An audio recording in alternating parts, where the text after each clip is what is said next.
up YouTube? This is Joshua Barbero, and I'm going to show you guys how I do a chin strap with the razor shaver. Go ahead and please subscribe, please comment, please rate, friend me if you want. That just helps me be motivated to bring you these videos. It takes a lot more work than I thought. There's a lot of aspects of making these videos, so I'm trying to do a good job for y'all. Alright, so I showed you King of Shave Gel, Mentos Shave Gel, bottle of water, and a single edge Persona razor. And usually for the hairline, I'll spray water onto it. But when I get lower into the face, like facial hair, I use gel all the time, shave gel. Just because a lot of times facial hair can get irritated and facial hair can be real thick. So I just don't want to risk getting it irritated down there. I want my customer, my clients to be comfortable. So right now you see I'm stretching the skin.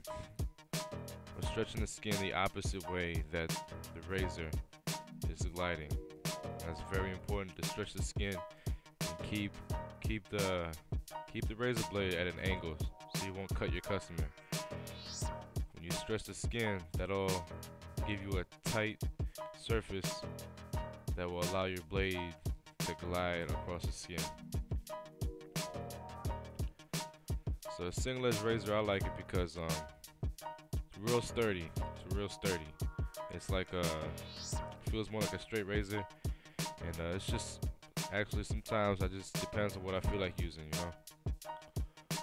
Sometimes I don't want to use it. Sometimes I use a double-edged razor. Depends.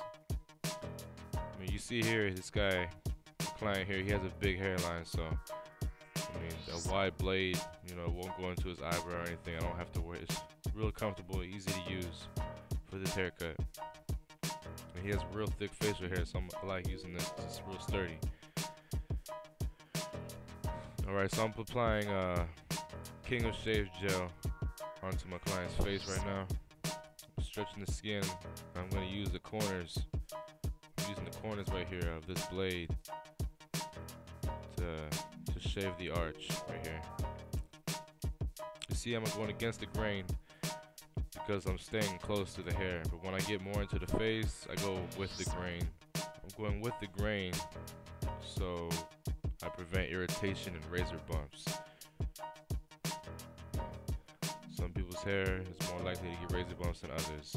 And my client here, if I was to go against the grain on certain parts of his face, he would break out. So gotta be careful with that.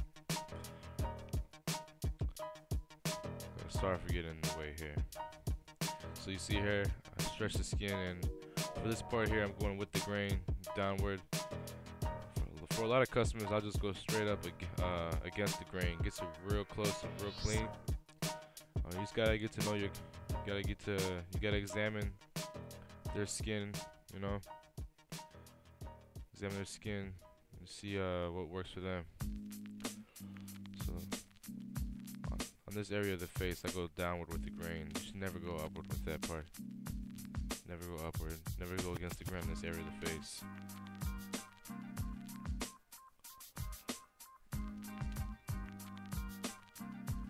Alright, so I'm going to do the goatee area.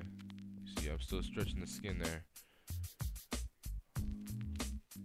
On the outer part of the goatee here, like I'm doing, I'll stretch the skin one way, but you'll see when I get to the inner part of the goatee, you need to stretch the skin two ways, and I'll show you that.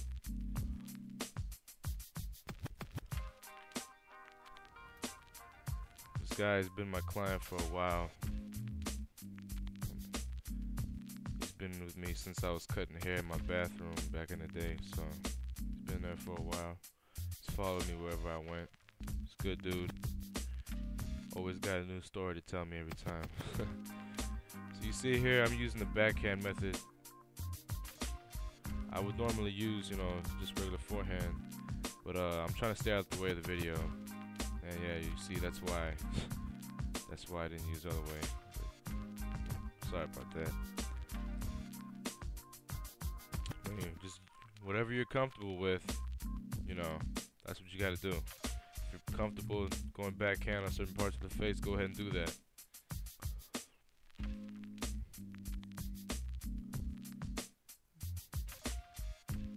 Stretching the skin. Keep the blade at an angle.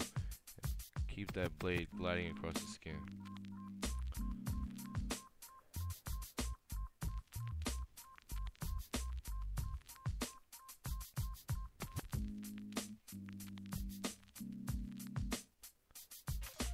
See here, like I was saying earlier, for the inner part of the goatee area, I'm gonna stretch the skin both ways because, from my experience, if you stretch the skin only one way on this area, it doesn't get a real good stretch, and it's a little bit more difficult to cut cleanly. Now, right? Be real careful in this area. On some clients, they're gonna have real thick facial hair. Some clients in the chin area.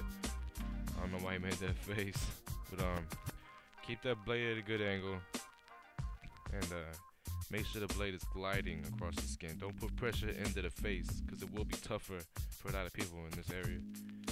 The blade needs to glide across the skin. Don't put pressure into the face. You're going to end up cutting the customer.